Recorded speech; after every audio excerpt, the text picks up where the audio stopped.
I see pain. DeSean Jackson fights back tears after making honest Deion Sanders admission. They say healing happens in solitude, but for DeSean Jackson, it started on a boat in Texas.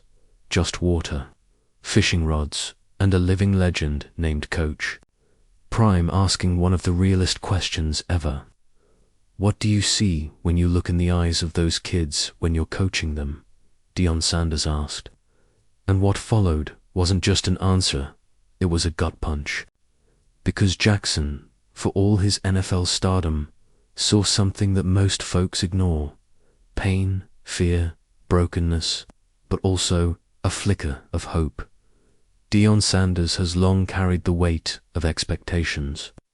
From NFL greatness to reviving a dying Colorado football brand, but sometimes even Coach Prime needs to reel it back and breathe. During his recent break in Texas, Sanders found peace in fishing company in DeSean Jackson. What started as a casual boat ride turned into one of the most vulnerable exchanges in recent memory. On July 13th, a well-off episode dropped featuring Sanders and Jackson on a boat. Lines in the water, hearts on their sleeves, and then Prime hit him with the realist question. Jackson didn't blink. I see kids that are hungry. I see kids that are scared to fail, he said. They're not confident in themselves. Some of these dudes don't have dads. Some don't even have parents. They're raised by uncles or grandmas. I see a lot of pain, a lot of trauma. DeSean Jackson got real about what he sees in the kids he coaches: pain, trauma, and a lot of confusion between right and wrong. To him, these young guys aren't bad kids. They just need a little guidance, a little life game from someone who's been through the fire. It's not about football, he said. It's about showing them how to survive, grow, and make it out. They were broken stories, looking for a rewrite. Delaware State's recent record, brutal, a combined 2-21 over the last 2 seasons, with a goose egg in Miesi wins. DSU's players have dealt with blowout losses, coaching turnover, and more heartbreak than most. But for Jackson, it's not about sending every player to the league. It's about getting them through life. If I can give you the game of life, man, and you graduate, you walk across that stage, I feel like I've done my job, he said. In a sport obsessed with W's and 40 times, that mindset feels like a throwback. Let's not kid ourselves, making it to the NFL from Delaware State is a moonshot.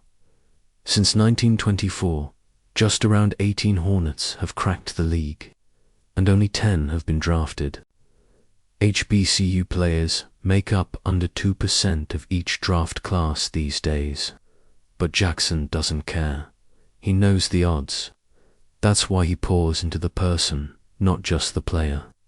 He's trying to give back to the black and underprivileged community. Shot at a better life and offer a father figure some of these guys never had. He's walking a path blazed by Prime himself, a path that ain't glamorous. But God, it's necessary.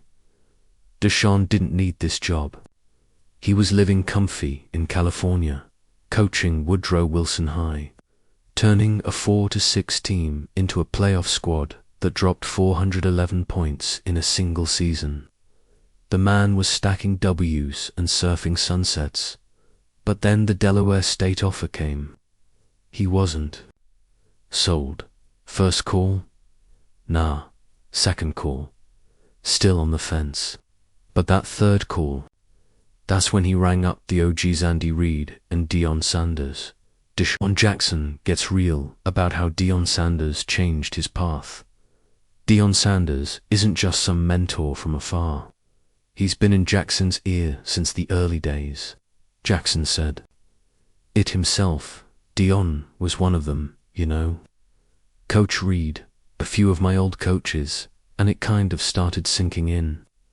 I'm like, yeah, you know, I might not want to pass this opportunity up. you could feel the switch flip. This wasn't about legacy or clout. This was about impact, about giving back, about being the adult these kids need. Jackson called Sanders the blueprint coach. Prime, to me, has been tremendous. Going through my process of being at an HBCU coaching at Delaware State, just the ins and outs. What to expect, what not to expect, Jackson said. Without him, I probably wouldn't even be in this position. There it is. Real recognize real. And for Jackson, seeing what Sanders did at Jackson State, it made the path clearer. Prime walked it, so now D-Jocks and his old teammate Michael. Vic can run it.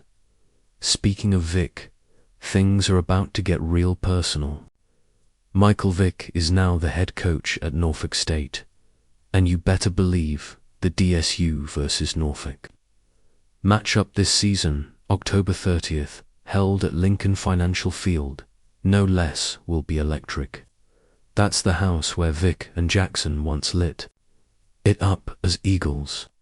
Now they face off as leaders of two struggling HBCU programs, trying to bring hope, pride, and progress to schools that need it most. What Sanders did at Jackson State wasn't a fluke. In 2019, JSU was scraping the bottom at 4-8. 2 seasons later, they went undefeated in the regular season, locked down back-to-back SWAC titles, and flipped Travis Hunter, the #1 recruit in the nation. Now, he's living it, and he's betting big on heart over hype. Honestly, Jackson said, the sky's the limit for us, man. And honestly, it's hard not to root for DJ.